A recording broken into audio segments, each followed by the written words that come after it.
Assalamualaikum warahmatullahi wabarakatuh. Perkenalkan, nama saya Wisnu Sukudova, seorang mahasiswa teknologi pendidikan dari Universitas Negeri Semarang atau UNES. Dalam video kali ini, kita akan menjelajahi salah satu teori belajar yang mendasar dan relevan bagi pendidikan modern, yaitu yang tidak lain adalah teori kognitif konstruktivisme menurut Jean Piaget dan David Emerson. Oke, apa itu kognitif konstruktivisme?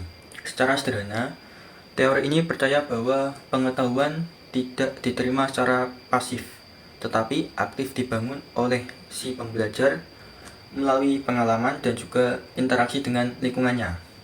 Nah, ini Piaget membagi perkembangan kognitif menjadi 4 tahap. Yang pertama yaitu sensori motor, mulai dari dia lahir sampai umur 2 tahun. Kemudian yang kedua yaitu praoperasional, dimulai dari umur 2 tahun sampai ke 7 tahun. Selanjutnya yang ketiga yaitu operasional konkret.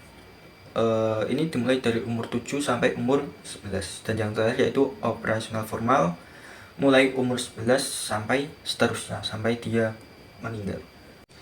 Dan lagi menurut Jean Piaget, kita itu belajar melalui 3 proses. Proses yang pertama yaitu disebut dengan proses asimilasi, yaitu memasukkan informasi ke skema yang ada.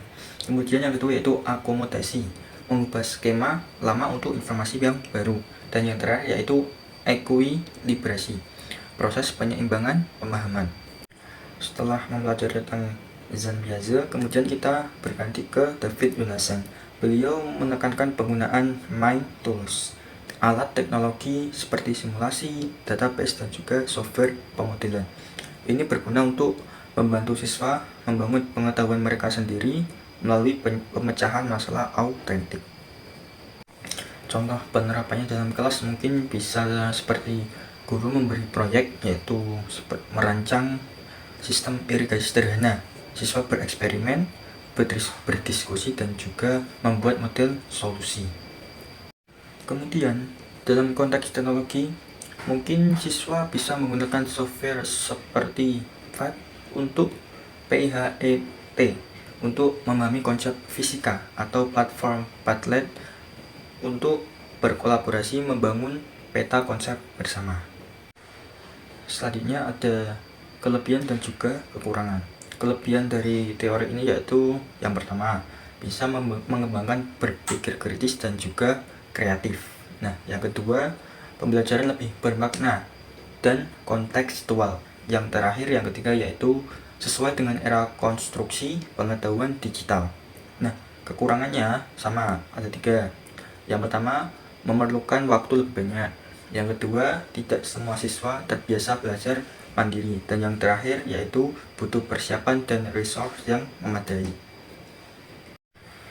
Beberapa strategi untuk menerapkannya di dunia nyata yaitu yang pertama, bisa menggunakan project based learning dan juga problem based learning, PJBL dan juga PBL. Yang kedua yaitu kita bisa mengintegrasikan teknologi sebagai alat konstruksi pengetahuan. Kemudian juga kita bisa memberikan ruang eksplorasi dan kolaborasi. Dan yang terakhir yaitu kita bisa bertindak sebagai fasilitator, bukan hanya pemberi informasi. Setelah menjelajahi tentang teori kognitif dan konstruktivisme, menurut saya pribadi, teori ini tuh sangat powerful untuk konteks kita sebagai calon ahli teknologi pendidikan. Di era digital ini, kita punya peluang besar untuk mendesain pembelajaran yang tidak hanya transfer knowledge, transfer pengetahuan, tetapi benar-benar membangun pemahaman melalui pengalaman dan teknologi. Teori ini mengingatkan kita bahwa proses belajar itu proses belajar yang sesungguhnya terjadi ketika siswa aktif menciptakan makna, bukan sekedar menerima informasi.